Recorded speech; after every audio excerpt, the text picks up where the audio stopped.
Social media पर छाई power politics. Chhattisgarh की कोल माइंस को लेकर पूर्व सीएम के बयान पर ऊर्जा राज्य मंत्री ने दिए फैक्ट्स। दरअसल ऊर्जा राज्य मंत्री हीरालाल नागर ने फर्स्ट इंडिया से खास बातचीत की और कहा कि पीईकेबी के 91 हेक्टेयर भूमि की साइट क्लियरेंस अनुमति 12 दिसंबर 23 को मिल चुकी है। जी हां, साइट क्लियरेंस अनुमति 12 दिसंबर 2023 को ही मिल गई। इसमें से 26 हेक्टेयर भूमि 19 जनवरी 2024 तथा 30 हेक्टेयर भूमि 22 मार्च 2024 को राजस्थान सरकार को सौंप दी गई, जिसे प्रतिदिन 9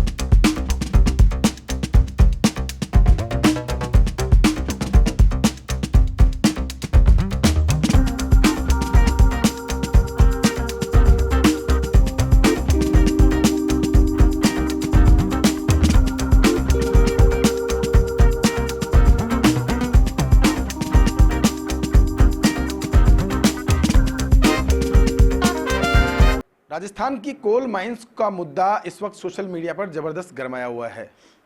एक तरफ जहां मुख्यमंत्री भजनलाल शर्मा का ट्वीट हुआ और उसके बाद में छत्तीसगढ़ के सीएम का वहां से बयान आया, उसके बाद पूर्व मुख्यमंत्री ने बयान दिया, जिसके बाद अब हीरालाल नागर ऊर्जा राज्य मंत्री, उन्होंने सारी चीज़ को स्पष्ट किया है कि आखिर क्या मामला है, किस बात के लिए बधाई दी गई थी, आभार जताया गया था, और साथ में क्या फैक्ट है उसको लेकर के कल देर रात को उन्होंने पूरी जानकारी जो है फैक्ट दिए हैं। हमारे साथ मौजूद है हीरालाल नागर जी, उनसे बात करते हैं। सर, राजस्थान के कोल माइंस को लेकर के राजनीति गरमाई हुई है। पूर्व सीएम जो है उन्होंने ट्वीट करके बड़ी बात कही थी कि दोनों ही जगह के सीएम जो है वो जनता को गुमराह कर रहे हैं। किस तरह का ये बयान था और साथ में क्या फैक्ट बात है जो आपने कल ट्वीट के जरिए कही है? देखिए, हमने जब ऊर्जा विभाग को हमारी सरकार बनने के बाद संभाला, उस समय हमारे यहाँ जो हमारी अपनी कैप्टिव माइंस थी पीकेसी, उनसे परसा माइंस से कोल हमारा बंद था और छत्तीसगढ़ सरकार ने वो हमारी वहाँ से अनुमतियाँ निरस्त करके, हमें कोई माइनिंग नहीं हो रही थी। पिछले 6 महीने से स्थितियाँ ऐसी थी कि हमारे कोल प्लांट्स आधे से भी कम क्षमता पे चल पा रहे थे। कहीं आधा दिन का कोयला था, कहीं 1 दिन का कोल था।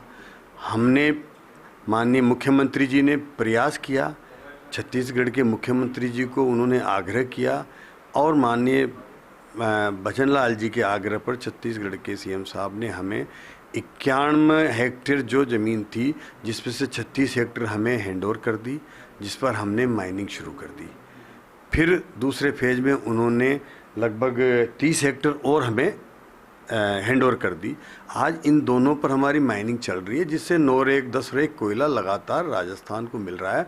और इसकी विशेषता ये है कि ये हम जो कांग्रेस के टाइम अतिरिक्त कोल इंडिया से ले रहे थे, उससे 40% कम दर पर हमें आ रहा है। तो ये राज्य को बाहर ना पड़े, इसके लिए माननीय मुख्यमंत्री भजनलाल जी ने छत्तीसगढ़ के मुख्यमंत्री जी का आभार जताया था कि आपने हमें जो ये कोल माइंस स्थानांतरित करके उत्पादन की जो हमारी समस्या थी उसके लिए सहयोग किया, उसके लिए आपका बहुत बहुत आभार। 91 हेक्टेयर जो भूमि का आवंटन किया गया था आपको, उसमें से 56 हेक्टेयर भूमि जो है उस पर इस वक्त माइनिंग शुरू हो गई है। इस पर माइनिंग शुरू हो गई है और उस पर चल रही है, जिससे हमारी उसकी माइनिंग चलने से जहां इनके माननीय अशोक गहलोत जी के शासन में हमारे 50-55% उत्पादकता थी, आज वो उत्पादकता हमारे निरंतर कोल मिलने से 74% पहुंच गई। हमने उत्पादन के संयंत्रों को भी रख रखाव किया है, उसका उत्पादन बढ़ाया, तो हमारे 74% उत्पादकता मिल रही है। तो ये राज्य को आज इस भीषण गर्मी में बिजली उत्पादन करने में हमें सहायक सिद्ध हुआ है और इसके लिए हमने धन्यवाद दिया था माननीय छत्तीसगढ़ के सीएम साहब से। वहाँ के पत्रकार महोदयों ने पूछा कि भाई आपने जो बकाया बची है और जिसकी कोई वृक्ष कटाई भी हो रही है, उनके लिए आपने सबको उनको हस्तांतरित कर दिया या पेड़ कटाई की अनुमति दे दी क्या?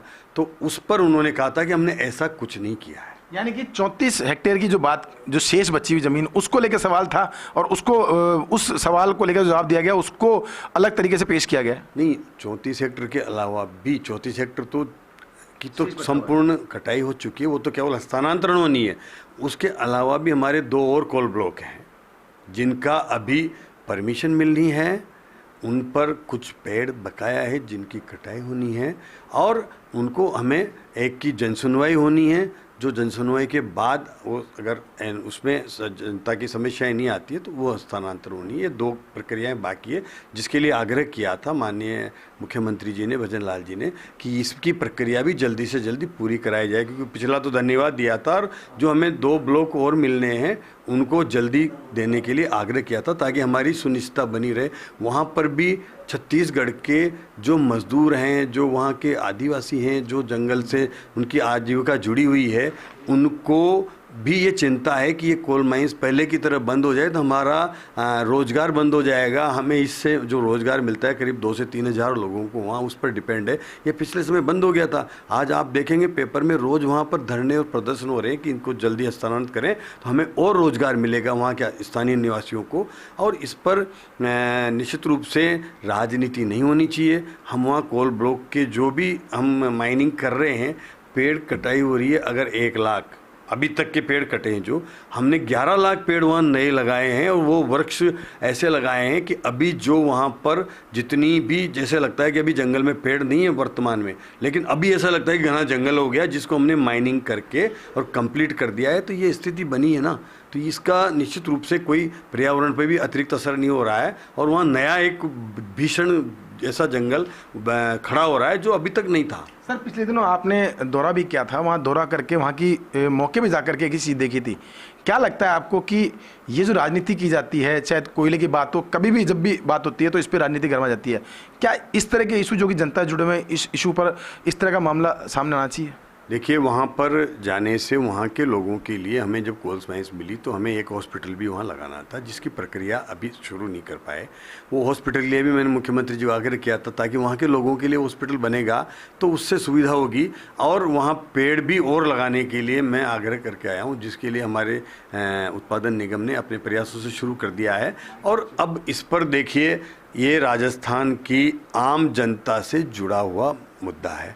हम इस पर लगातार प्रयास कर रहे हैं। माननीय हमारे मुख्यमंत्री जी लगातार प्रयासरत हैं कि किसी तरह से ये 2 कोल ब्लॉक और हमें स्थानांतर होते हैं तो हमारी और उत्पादन बढ़ेगा। जो 18 रेक रोजाना आने लग जाएगी तो उतना ही हमारा 40% लागत कम आएगी, जिससे आज जनता पर वो अतिरिक्त भार आ रहा है, जिससे फ्यूल चार्जेस के रूप में वसूल करना पड़ रहा है। RERC का ये निर्देश है कि वो करना पड़ेगा, तो वो सब भार से राजस्थान की जनता मुक्त होगी। इस ओर हमारी भजन लाल जी की सरकार प्रयासरत है। सर, कल जिस तरह से पूर्व मुख्यमंत्री जी का ट्वीट है, उसको किस तरह देखेंगे, उस पर आपका क्या बयान रहेगा?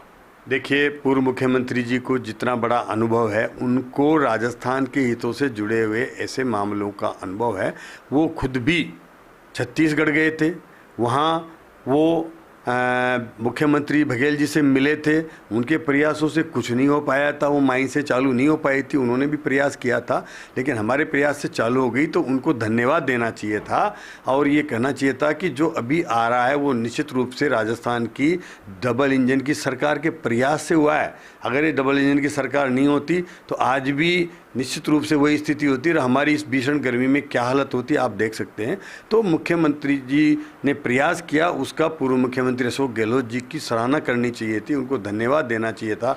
विधानसभा में भी कांग्रेस के बंधुओं को भी धन्यवाद देना चाहिए कि ये प्रयास माननीय भजन लाल जी के प्रयासों से आज हमारे 74% उत्पादकता बनी है, हुई है, और हमें महंगी बिजली लेने से इसमें कहीं न कहीं राजस्थान को और उपभोक्ताओं को राहत मिली है। तो ये इस पर राजनीति नहीं होनी चाहिए। विकास के मामले में हम राजनीति ना करके और एक दूसरे का सहयोग करने का प्रयास करें तो अच्छी बात है। तो ये थे हमारे साथ हीरालाल नागर, जिन्होंने बताया कि किस तरह से जो कल पूरा मामला सामने आया था उसको लेकर के फैक्ट क्या है, और साथ में उन्होंने बताया कि जो बधाई दी गई थी वो 91 हेक्टेयर भूमि जो कि हस्तांतरित की गई उसके लिए दी गई थी, और साथ में आगामी दिनों में और जो कोल ब्लॉक है उनको उनका आवंटन हो, जल्द से जल्द उन पर माइनिंग शुरू हो सके, इसके लिए उन्होंने आग्रह किया था। कैमरा पर्सन तीरथ के साथ Vikas Sharma, first nine news, Jaipur.